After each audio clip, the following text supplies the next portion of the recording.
Je vais m'adresser à mes collègues, aux professeurs, via cette émission. Vous savez, une réforme qu'on promet depuis 20 ans n'est plus une réforme, c'est un refrain.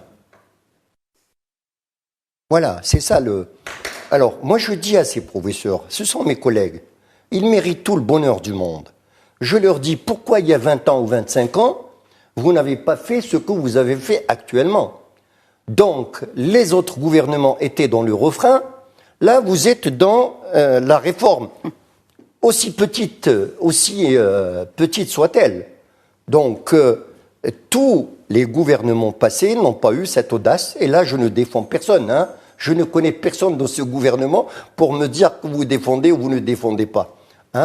Lorsque on ouvre un dossier, il y a eu le courage d'ouvrir ce dossier, et les syndicats ont eu le courage de réclamer, de demander, ils ont trouvé un terrain d'entente.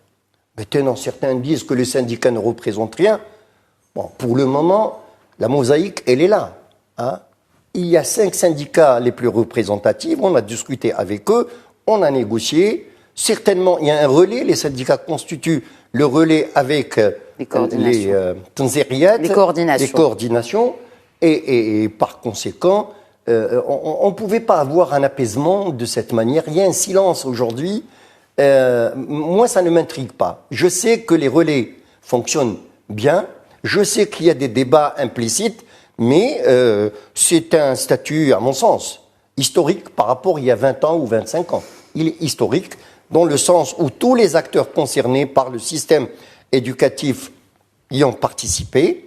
On trouve dans le nouveau statut énormément d'éléments.